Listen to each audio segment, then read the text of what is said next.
प्रेम से बोलिए शंकर भगवान की जय, गौरा माता की जय, कार्तिक गणेश की जय। तो देखिए गुरु बहन, आप लोग के बीच बहुत सुंदर महाशिवरात्रि के कथा सुनावत तनी। हमरे कथा के आप सब शुरू से लास्ट तक सुनो। मासून के कमेंट बॉक्स में बताई कि हमार कथा सुन के आप सबन के कैसन लगल बाटे। कि ई कथा के ये भाव बाटे कि मोहन और सोहन एगो दोस्त लोग बाटे लोग, कि दोस्त पे ई कथा आवे कि मोहन और सोहन दोस्त हलो। तो लोगन के कैसे भगवान भोलेनाथ महादेव जी कैसे गरीबता वो लोगन के दूर करतने। उ लोग गरीब बा तो आप सब देखी गुरु बहिना कि गरीब बा तो कैसे महादेव जी महाशिवरात्रि के व्रत आयल बटे। आ यही महाशिवरात्रि में उ लोग कौन उपाय का लोग कैले बा, तब भगवान महादेव जी लोगन के दिन सुधरले बाने, लोगन के गरीबता दूर कैले बाने। तो आप सब गुरु बहिना हमरे कथा के शुरू से लास्ट तक सुनम, तबे जानम में कथा में का भाव रहल, का ज्ञान रहल, का रहस्य रहल। तो आप सब हमरे कथा के सुन के आ कमेंट बॉक्स में हर हर महादेव लिखम। तो देखिए गुरु बहिना गुरु भाई, एक गांव रहल। वो गांव में सोहन और मोहन दोनों दोस्त लोग रहल लोग। सोहन और मोहन दोनों जानी दोस्त लोग रहल लोग। काहे से कि कौनो भी काम होके तो दोनों जानी अपने में बातचीत क के लोग दोनों जानी अपन लोग घर के काम, कोनो भी काम रहे तो करे। अगर इनके भी कोनो घरे काम रहे तो मोहन भी आवे, उनके घरे काम रहे तो सोहन भी जा। देखी ऐसे प्रतिदिन के लोगन के ये काम रहल कि कभी लोग एक दूसरे से बिछड़ के लोग ना रहत रहलो। रात में अपन लोग बिछड़ के अपने अपने घरे लोग रहत रहलो। दिन में कोई नो भी काम रहल तो सोहन और मोहन मिलजुल के अपन लोग काम करत रहल। देखी गुरु बहिना, दोनों मोहन और सोहन के दोनों जानी के शादी हो गइल बा। सोहन और मोहन के दोनों जानी के शादी हो गइल बा। दोनों जानी की औरत बाली। देखी गुरु बहिना, दोनों जानी के औरत वाली तो लोग कितनों काम, कुछ भी कौनो काम लोग करे लो, कौनो भी काम, लेकिन उतने के वो लोगन के कमाई होके कि बस पेटे खाए के कमाई होके, ओमे से दूर प्या बच ना पावे। देखी अब लोग का कहलो कि जितना मेहनत कहीं और करतनी कि अपने खेतवे में करल जाई तो खेतवे में हमन के वही। देखी गुरु बहिना का कई लोग, सोहन और मोहन मिल के दोनों जानी के खेत एके दरी रहल। उ अपने खेत में बोए आ इनके अपने खेत में बोए। दोनों जानी लोग आपस में अपने खेत के लोग अपने खेत में जौने चीज के सीजन रहे तौने चीज में उ लोग बोए लोग। देखी ऐसे सोहन और मोहन दोनों जानी लोग करता लोग। दोनों जानी के खेते के मेड़ एके ठहर बाटे। एक दिन का भइल कि मोहन कहतने सोहन से कि ऐसन बात बाटे कि हमन के खेत में भी इतना फसल करतनी, कितना कुछ करतनी, लेकिन खेत में भी हमन के कुछ उपजाऊ नहीं होताटे उतना हमन के ना। लेकिन देखी सोहन कहतने कि जितना हमन के करतनी के उतना जितना देतने भगवान उतने में हमन के खुश रहे के बाटे। सोहन कहतने कि जितना भगवान देतने उतने में खुश रहे के बा। देखी मोहन कहतने कि ना ही, सोहन कहतने अपने दोस्त से ना ही ऐसन बा कि चला हमन के कोनो व्यापारी के काम कल जा, कोनो काम कल जा कोनो चीज के, तो हमन के औरी आगे ऐसे हमन के खेत में ई कुछ बोले से कैले से हमन के ना होता, कुछ आगे ना बढ़तनी। और ई कहने की ना, ई सोहन कहने ना तू की करे बा तू कल, लेकिन पर हम ना करब, हम जे में करतनी हम उहे करब, हम व्यापारी कोनो ना करब। देखी अब का कहने सोहन का कहने नहिकार देने हम नाई करब। अब मोहन का कहने वहाँ से खेत में से गुस्सा के आ घरे आ गई ने। अपने घरे आवत ने गुस्सा के आवत ने तो अपने औरत से सरा बात कहत ने। अपने औरत से मोहन सरा बात कहत ने कि सोहन से हम कहनी है कि चला खेत में कुछ ना होता टे, जब खेत में ना होता तो चला हमन के कोनो व्यापारी के काम कल जा, कोनो दुकानदार खोल के कहीं से पैसा वैसा जुटा के आ कल जाई और वही से हमन के आगे बढ़ल जाई। लेकिन देखी सोहन उ भगवान भोलेनाथ के बहुत पूजा करत रहने, भगवान के बहुत पूजा करत रहने, उनकर सेवा सत्कार। जब भी कुछ भी होखे तो सवेरे उठे भगवान के पहले जा भोलेनाथ के मंदिर धोए, सब कुछ कह के आ भगवान के पूजा महादेव जी के करे। अगर वो महादेव जी कहीं उनके लगे केहू पुजारी रहत रहल तब वो सोहन कहे कि बाबा के साथे उ धोआवत रहे। देखी लेकिन जब जाके मोहन सारा बात ही अपने औरत से कहने कि सोहन से हम कहनी कि चला कोनो व्यापारी के काम कल जा, लेकिन उ ना तैयार भइने हमें। अब इतना गुस्सा क्रोध में ई मोहन हो गइल बाटे।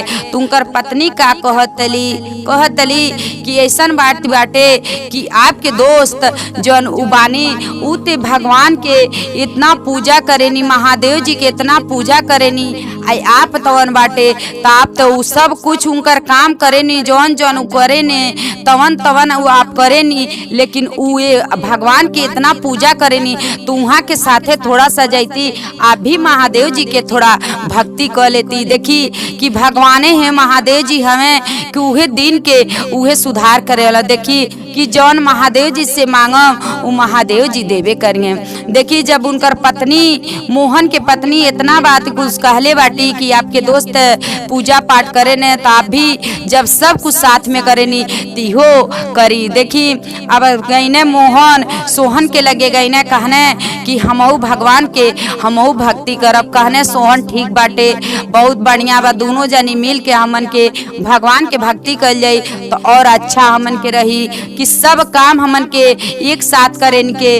लेकिन जौन ई पूजा बाटे गांव में सब लोग कहता कि देखा सोहन करे ने, लेकिन उन्हीं के दोस्त एगो बाने कि मोहन एगो भगवान के मंदिर पे ही ना चढ़े ने। देखिए अब का कहने मोहन अपने घरे आईने अपने पत्नी के साथे। आइए देखी गुरुबैना महाशिवरात्रि के दिन आवता, महाशिवरात्रि के दिन बा। आई उठने सवेरे मोहन उठने सवेरे अपने पत्नी के साथ आ गईने भगवान भोलेनाथ के मंदिर में। भगवान भोलेनाथ के मंदिर में गईने आ भगवान भोलेनाथ के उहो गईने आ सोहन भी अपने पत्नी के साथ भगवान भोलेनाथ के मंदिर में उहो गईने। दोनों जानी लोग भगवान भोलेनाथ के मंदिर में अपने परिवार के साथे अपने पत्नी के साथे लोग गए। देखी जब वहाँ पूजा करता लोग दोनों जानी तो इस जौन बाने मोहन तब भगवान से मन्नत मानतने, भोलेनाथ से मन्नत मानतने, का कहतने कि हे भोलेनाथ हमके दे दे धन दौलत, हमके सब कुछ दे दे तो हम आपके सोने के शिवलिंग चढ़ाए। कहने मोहन कि हमके सब हमार दिन के सुधार कर दे, हमके धन दौलत दे दे तो हमार का कहल जला भोलेनाथ के महादेव जी के सोने के शिवलिंग चढ़ाई। देखी जब इतना बात ही कहले बाने अब दोनों जानी लोग वहाँ से पूजा करके लोग अपने अपने घरे लोग आ गए वालो। देखी अपने अपने जब घरे लोग आ गए लोग अब दोनों जानी अभी का कहने मोहन अब दुकान खोलने। अब उनके दुकान अच्छा खासा कहीं से कर्ज लेने आ कर्ज करके आ दुकान खोलने। आ जब उनका अच्छा खासा दुकान चले लगल बाटे तो जेकर पैसा ले ले रहने तेकर पैसा उ भर देने, जौन कर्ज खैले रहने उ कर्ज भर देने। देखी अब इनके लगे भगवान महादेव जी भोलेनाथ इनके लगे धन जब दे देले बाने मोहन के लगे तो इनके लगे इतना घमंड हो गइल बा कि सोहन के अब अपन दोस्त ना बुझतने। काहे से अब सोहन के ताना बोली सब सुनावे लगने। जब सब सुनावे लगने एक दिन का भइल कि अगले बार अगले साल के महाशिवरात्रि के ई व्रत आवत हटे। अगले साल महाशिवरात्रि के जब व्रत आयल बाटे देखी अब व्रत तो इतना ज्यादा मोहन इतना ज्यादा सोहन के उल्टा सीधा कोनो भी बात रहे बोल दें। कहत ने देखा तू ते प्रतिदिन जाला भगवान भोलेनाथ के प्रतिदिन जाला पूजा करे, हम देखा एक दिन गईनी पूजा करे तब महादेव जी से जौन मंगनी तो हमके दे दे हने। आ तू जाला तो तू का करला, हम तो देखा महादेव जी के सोने के शिवलिंग माननी तो हम सोने के हमके महादेव जी देनी तो हम आपके सोने के शिवलिंग उनके हम चढ़ाई। सोहन कहत ने मोहन कहतनी जब इतना बात मोहन कहने सोहन कहत ने कि ऐसन बात ना है, हम महादेव जी से भोले जी से हम कुछ ना मांगे नी, हम उनके भक्ति कैले में बहुत अच्छा लगेला, उनकर पूजा करे नी, हम उनकर सेवा करे नी, हम उनसे महादेव जी से कुछ मांगे नी ना। देखी इतना बात जब कहने अब क्या कहने मोहन जाके सोहन के औरत से इस सब बात कह देने, सोहन के औरत से जाके सब बात मोहन कह देने। अब देखी जब कह देले बने गुरबहिना इस सारा बात जाके मोहन सोहन के औरत से सारा बात कह देने। जब कह देने अब देखी सोहन जब घरे गई ने तो सारा औरत उनकर बात सारा सोहन से कहतली, सारा कहतली कि काहे आप ना भगवान के भोलेनाथ के सोने के शिवलिंग आप काहे नहीं मान देतनी कि हमनों के दुख भगवान भोलेनाथ कट आपके जौन दोस्त बानी तो देखी इन्हीं पूजा करे तू सोने के शिवलिंग मान देनी तो देखी सब भगवान उनकर दुख के दूर कईने सब कुछ पूरा कैले बाटे। देखी जब सोहन के पत्नी इतना बात ही सब कहतली सोहन के पत्नी आ सारा बात कहतली। देखी अब सोहन मने मन सोचे लगत ने कि कैसे इस सारा बात जनली हम तना, लेकिन देखी जब सारा बात कैसे जनली लेकिन जनली ऐसे। देखी जब उनके धन बढ़ल रहल तो धन के साथ मोहन के घमंड भी रहल। देखी केहू से कहे कि हम भगवान भोलेनाथ के सोने के शिवलिंग मानने बानी तो भगवान भोलेनाथ आज हमके इतना धन देले बानी। देखी लेकिन ई ना कहतली सोहन के पत्नी कि आपके दोस्त हमरे घरे आके ऐसा बात कहले बानी। देखी अब सोहन बेचारू सोचे लगने कि हमार औरती कहतली हम कहाँ से सोने के शिवलिंग हम कहाँ से उनके हम चढ़ाई आ कहाँ से उनके करब। देखी लेकिन सोहन के पत्नी कहतली आप भी जाए पूजा करतनी तो ये शिवरात्रि के दिन हवे कि आप भी ये कहो कि हे भोलेनाथ हे महादेव जी हमरो उस दिन के सुधार देव, जो हमरो के धन दौलत सब कुछ बाल बच्चे सब दे दे तो हम आपके सोने के शिवलिंग चढ़ाए। लेकिन ई का कहतने सोहन का कहतने कि ना जौन शिवरात्रि के व्रत आवता यही व्रत में हम ले जाके भगवान भोलेनाथ के महादेव जी के मिट्टी की ही माटी की शिवलिंग बना के आ ले जाके हम चढ़ाए। काहे से मोहन ले जाके वो सोने के शिवलिंग चढ़ाइए तो हम माटी की चढ़ाए, लेकिन हम अबे हम चढ़ाई हमरे लगे जौन बा हम तौने हम चढ़ाई वही में हम भगवान के भक्ति करब। देखी अब इतना बात ही सोहन अपने पत्नी से कह देने आ जब अपने पत्नी से कह देने अब क्या कहने लगने माटी के खूब शिवलिंग बनावे खूब सुंदर के बनौने आ बना के। अब देखी अगले दिन जब शिवरात्रि आयल बाटे अब शिवरात्रि के दिन सोहन अपने पत्नी के साथ जात ने आ मोहन भी अपने पत्नी के साथ जात ने। दोनों जानी अपने हाथ में ये सोने के शिवलिंग ले ले बाटे मोहन और सोहन माटी के शिवलिंग ले ले बाने। देखी दोनों जानी भगवान भोलेनाथ के मंदिर में जाके लो आज जवन वहाँ देखी पंडित रहने जवन वहाँ के पंडित रहने पुजारी उनसे कहत लो कि है शिवलिंग के हमके यही जा धरे बा। उ पंडित का कहत न कि ऐसन बात बाटे ओ पे उनके पे दूध चढ़ा के उनके सब कुछ कह के पूजन कह के आ तब जाके वहाँ धराई शिवलिंग महादेव जी के शिवलिंग। अब तो देखी मोहन तो सोचा तने कि ई माटी की इनकर तो माटी के शिवलिंग हवे आ ई तो दूध चढ़ाइए तो इनकर तो गल जाई आ हमार सोने के शिवलिंग है हमार ना गली। देखी अब मोहन सोहन के देख के हंसे लगने। देखा सारा बात वही जा भगवान के महादेव जी के ही मंदिर में सोहन के सारा बात उल्टा जौन होला ताना बोली सब मारे लगने कि देखा हम तो के जौन कहानी हमार बात ना मनल तो देखो आज तू गरीबते रह गईल आ हम देखो हम जौन कहानी तवन हमके महादेव जी कहनी तो देखा आज हम सोने के शिवलिंग देखा तनी तू कैसे ये माटी के शिवलिंग पे तू कैसे चढ़ावत तल जल, तू ते चढ़ाइबा जल, तू ते चढ़ाइबा दूध तो तुहार तो गल जाई, लेकिन हम चढ़ाई तो हमार तो सोने के हवे शिवलिंग, हमार ना गली। अब देखी वही जा सोहन का कहतने कि वही जा मने मन सोचतने कि आजुए हे महादेव जी, हे भोलेनाथ, ई हमार आज के बहुत तपस्या, आज के हमार बहुत परीक्षा बाटे कि हमार आजू हमार आप इज्जत बचा दी कि आज है जौन हम माटी के शिवलिंग लेके आयल बनी ते पे हम दूध चढ़ाई तो हमारी शिवलिंग गले ना।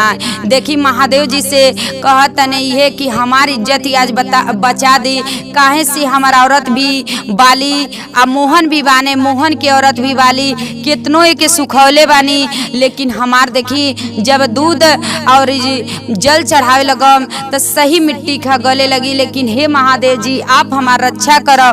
आप देखी अब वही जा अब शुरू हो गए बाटे, मोहन भी अपने शिवलिंग पे दूध चढ़ावतने आ सोहन भी चढ़ावतने। ऐसे कुछ समय तक देखी चढ़ावत लो। अब मोहन का सोचतने कि ते दूध चढ़ावतने पर इनकर काहे इनकर शिवलिंग गलत ना बटे आ हमार सोने का हवे तो हमार तो भाई गलबे ना करी। देखी दूध चढ़ावतने लेकिन मोहन दूध चढ़ावतने अपने शिवलिंग पे, लेकिन इनकर ध्यान कहाँ बाटे सोहन और बाटे कि इनकर शिवलिंग गलत नाई बाटे। देखी भगवान भोलेनाथ पे नाई बाटे उनकर जौन ध्यान भगवान भोलेनाथ पे ना बाटे, ई जौन सोहन के शिवलिंग बा ओ पे ध्यान बा कि इनकर काहे माटी ख ते काहे गलत नाई बा। देखी दूध चढ़ावत ओ लोन के होत रहल। अब देखी का भइल बा गुरबैना, जौन सोहन के शिवलिंग बाटे उ सोने के हो गइल बाटे आ जौन मोहन के शिवलिंग बाटे उ देखी मिट्टी के हो गइल बा। का देखी जब हो गइल इनकर मिट्टी के ती दूध अब चढ़ावत तने तिनकर लगल मिट्टी के शिवलिंग इनकर लगल गले, मोहन के शिवलिंग लगल गले उनकर सोने के रहला, लेकिन इनकर मिट्टी के हो गई आ सोहन के मिट्टी के रहला तिनकर सोने के हो गइल बाटे। तो देखी गुरबैना कभी भी देखी अब दोनों जानी अब वही जा सोहन मोहन अब मोहन सोहन से कहे लगने कि तू मिट्टी के ले आयल लला तो तुहार काहे से सोने को हो गइल। महादेव जी कह देनी आ हम सोने के ले आयल रहनी, मोहन कहत ने कि हम सोने के लायल न हमार मिट्टी के हो गइल बा। ती सोहन का कहत ने कि भगवान के भक्ति कल जला तो देख मन से कल जला, सच्चा हृदय से कल जला, लालच में ना कल जला। जवन महादेव जी दे जवन दे तवन पा के ही खुश रहल जला, आज ना तो कल भगवान तो कबे कब्बो दुख ना डरी है। लेकिन जहाँ लालच कल जला वहाँ बुरा बात फैलेला। तो देखी वही जा सोहन मोहन के बुद्धि खुलल बाटे। अब दोनों जानी फिर एक दोस्त लोग हो गइल बा, लोग अपने खेत में लगल बा, लोग सिंचाई करे बोए, लोग अपन जौने चीज के समय आता वो चीज के समय लोग करता लो। आ देखी अब दोनों जानी लोग अपने में भगवान के भक्ति करे लगा लोग। देखी सोहन ते हमेशा करत रहने लेकिन मोहन भी वहाँ सुधर गइल बाने। देखी तो कभी भी गुरबैना लालच के बात देखी लालच कभी ना कल जला, लालच बुरी बात हवे। देखी अगर कभी ना केव धन बढ़े तो धन के आगे कबो आप सब गुरबैना घमंड न करो। अगर घमंड करो तब महादेव जी दे के अब बहुत तेज देखी लेनी। तो देखी मोहन के धन दे के आ देखी जब सोहन के साथे गलती कैले बाटे तो देखी महादेव जी के धन छीनत के देरी भी ना लगल बा। आ जौन सोहन बाने तो भगवान के भक्ति कैले में वो बहुत प्रसन्न बाने। तो देखी गुरबैना आप सब कभी ना ऐसा गलती करब, आ गलती कैले के यह परिणाम मिलेला। हर हर महादेव।